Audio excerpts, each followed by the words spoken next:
জন্মজীবনের start, মরণ জীবনের last, সৌন্দর্য জীবনের আর্ট, প্রেম জীবনের পার্ট, কিন্তু বন্ধুত্ব জীবনের হার্ট। আসুন, বন্ধুদের জন্য আমি আবার চলে এসেছি আমার গাড়ি বলেনো নিয়ে।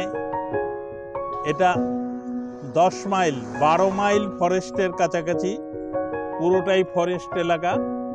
ফরেস্টটা একটু দেখিয়ে দাও সঞ্জয়। ঘন জঙ্গল, এখানে প্রচুর এখানটায় বন্য জীবজন্তু, বিশেষ করে হাতি এখানে চলাফেরা করে। এই রাস্তার এই পাশটা একটু দেখিয়ে দাও। এটাও ঘন জঙ্গল চারিদিকে। আমরা এত ঘন জঙ্গল যে আমরা ভেতরে ঢুকতে পারছি না, তাই রাস্তার উপরে দাঁড়িয়ে দাঁড়িয়েই এই ভিডিও করছি। জঙ্গলটা দেখানোই আমাদের বিশেষ উদ্দেশ্য। বন্ধুদের আপন অথবা পর কাকে বলে সঠিক সংজ্ঞা আমি জানি না। আমি শুধু জানি যে আমায় বোঝে সে আপন, যে বোঝে না সে পর। যে বুঝতে পারবে সেই আপন হয়, সেই মানুষের আপনের থেকেও বেশি হয়। এই বন্য জীবজন্তুদের বিভিন্ন জায়গায় আমার পেশাতেও আমি দেখেছি, তাদের যদি ডিস্টার্ব না করা যায়, তাদের যদি কোনো বিরক্ত না করা যায়, তারা কিন্তু নিজের পথেই চলে। তারা কাউকে আক্রমণও করে না বা ক্ষতিও করে না। কিন্তু আমরা মানুষরা সবসময় অন্যের জায়গা দখল করতে ভালোবাসি। আমরা বন্য জীবজন্তুর জায়গা দখল করে নিয়ে আমরা তাদের পথে, তাদের যাওয়ার পথে, তাদের বসবাসের পথে বাধা সৃষ্টি করি। তখনই তারা বিরক্ত হয়ে আমাদের উপরে চড়াও হয়, অনেকের জীবনও এতে চলে যায়। কিন্তু আমরা এই সময় সেই জঙ্গলে এসে কিছুটা সময় অতিবাহিত করছি এবং কিছু লেখা পাঠ করছি। চিঠি, দূর থেকে মানুষ যখন, আগেকার দিনে মানুষের আর কোনো মোবাইলও ছিল না, টেলিফোনও খুব কম ছিল, তখন তাদের চিঠি দিয়েই তাদের যোগাযোগ রাখতে হতো। কোথায় রানার, কোথায় চিঠি, এটা এখনকার দিনে।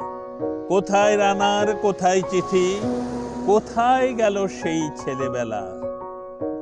ফোনের গেম আর ফেসবুক নিয়ে কেটে যাচ্ছে সকালবেলা।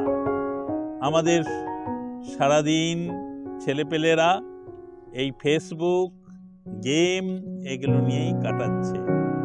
রানার চিঠি লেখা, সব চিঠি লেখা ভুলে গেছি। রানারের কাজও শেষ হয়ে গেছে। তাই আমরা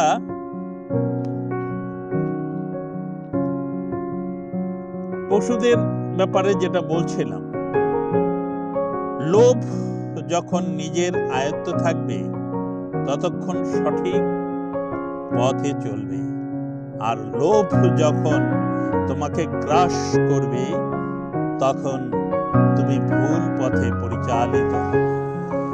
এই লোভ করতে গিয়েই অজস্র গাছপালা, অজস্র জঙ্গল বেআইনিভাবে কাটা হচ্ছে।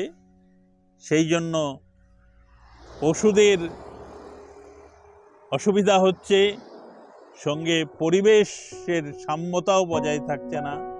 পরিবেশের বৃষ্টি কমে যাচ্ছে, উষ্ণায়ন পৃথিবীর, আমাদের দেশের ও বেড়ে যাচ্ছে।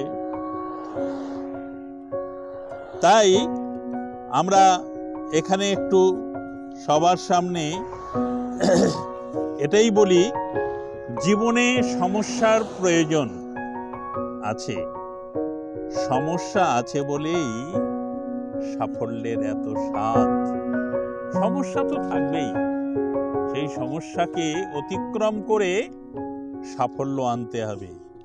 এটা ডক্টর আব্দুল কালাম এই উক্তি বলেছেন।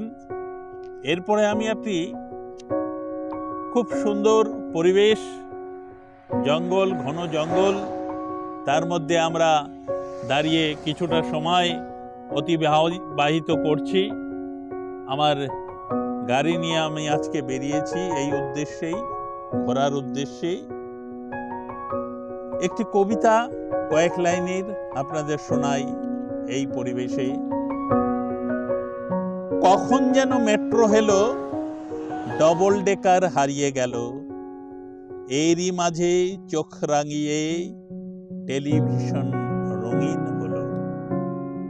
এবার এলেন কম্পিউটার, প্রিন্টারকে সঙ্গে করে, টাইপ মেশিন বিদায় নিলেন, কার্বন তার হাতটি ধরে।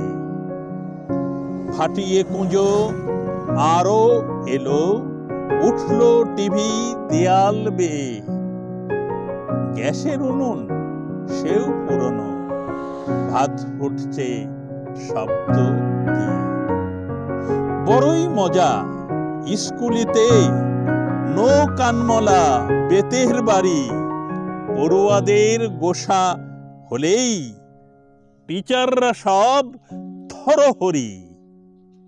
স্মার্টফোনে তো বলছি কথা, গান শুনছি তুলছি ছবি, কেউ বা আবার আঙুল দিয়ে মারছে টোকা, বনছে কবি। দুটো হাঁটুই পাল্টে দিয়ে কেউ বা হাঁটেন তরতরিয়ে, হৃৎপিণ্ডে কাটছে নালি, লেসার দিয়ে চোখ সারিয়ে। ইন্টারনেট, হোয়াটসঅ্যাপে, ফেসবুকেতে দিচ্ছ ছবি, আমেরিকায় সূর্য ওঠে, অস্ট্রেলিয়ায় ডুবছে রবি।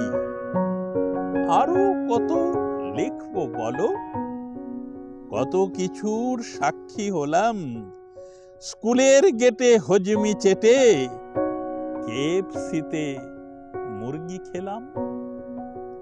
এই দুনিয়ায় কত কিছুই পাল্টে গেল আমূল ভাবে, ভাবছি এখন মনের থেকে, কুসংস্কার কবে যাবে। এই কবিতা আপনাদের শোনালাম, এটা সংগৃহীত কবিতা। আমরা এবার পরিবেশের একটা বর্ণনা দিই। এটা মহানন্দা অভয়ারণ্য, চারিদিকে ঘন জঙ্গল, একটু ওপাশে জঙ্গল সাফারি করার ব্যবস্থাও আছে, জঙ্গল সাফারি চলে। এই রাস্তার এই দিকটা চলে গেল শিলিগুড়ি, এটা শিলিগুড়ির দিকে যাচ্ছে।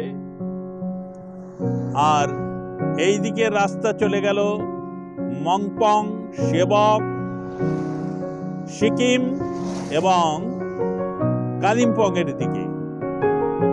এই রাস্তা আবার ডুয়ার্সের দিকেও চলে গেল। এই হলো বর্ণনা। আমরা এখানেই ভিডিও শেষ করছি। আপনারা সবাই ভালো থাকুন। আপনাদের কেমন লাগছে